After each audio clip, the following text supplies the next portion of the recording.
And in our broadcast center in New York City here at CBS News, you've been watching our continuing coverage of the shooting at that synagogue in Pittsburgh. You've been listening into our station in Pittsburgh. I want to also bring in for you, for a long time before he allegedly killed 11 people, we do know on Saturday morning at that Pittsburgh synagogue, 46-year-old Robert Bowers had been active on social media, particularly on a social media app called Gab. And on the platform's official Twitter account, Gab says it is, quote, a mission to defend individual liberty and free expression online. But many have accused Gab of becoming a home for white supremacists, particularly the alt-right. Bowers used the site to post angry anti-Semitic and anti-immigrant comments. Gab has confirmed the account belonged to Bowers. It has since been taken down. The platform says it's provided Bowers data to the FBI.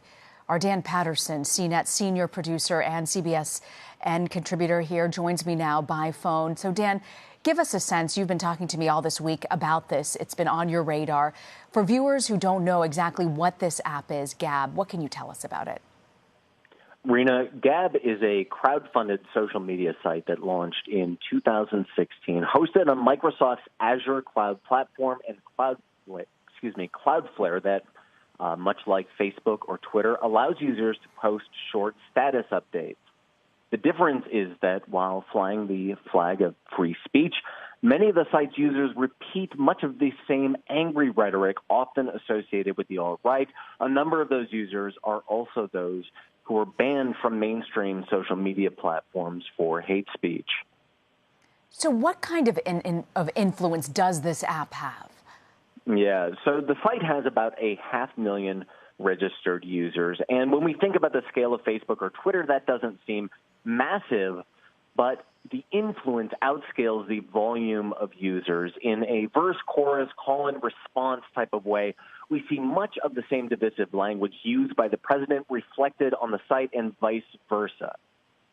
So we know Google and Apple have both blocked this app from their platforms. Microsoft has threatened to remove Gab in the past. Why? Yeah, so in August, Microsoft threatened to drop Gab from its hosting service over two anti-Semitic posts from a user who said, and Rena, this is difficult for me to repeat, Jews should be raised as livestock, and that he wanted to destroy the Holocaust memorial. The posts were removed from Gab, and the site did not lose its hosting. So although Gab claims to be all about free speech, it would appear as though they have no problem censoring users when their business interests are threatened. Jews should be raised as livestock. So that comment was allowed to be on this app and nobody removed it?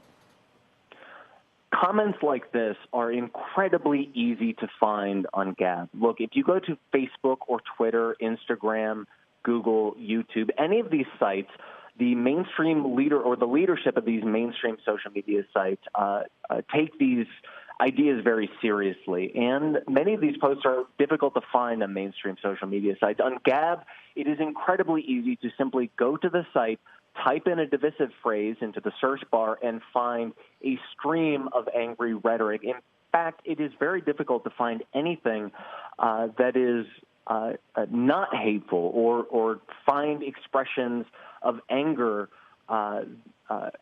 These outnumber expressions of not anger.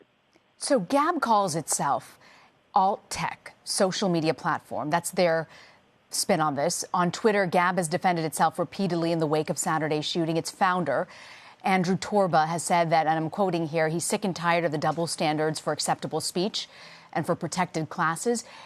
Is what Gab is allowing on its platform, is this free speech, Dan?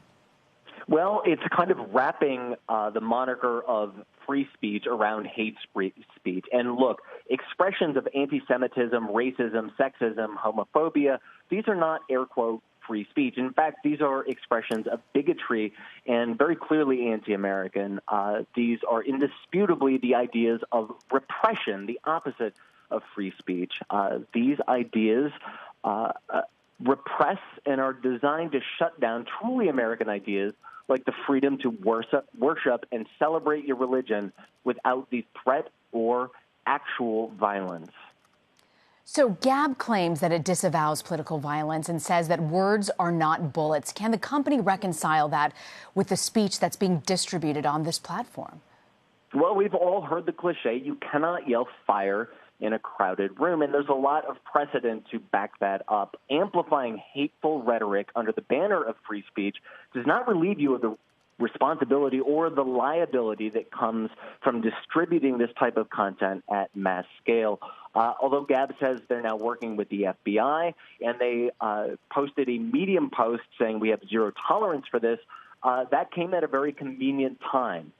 Instead of doing that before a mass shooting occurred that was amplified on their platform, they did it afterwards.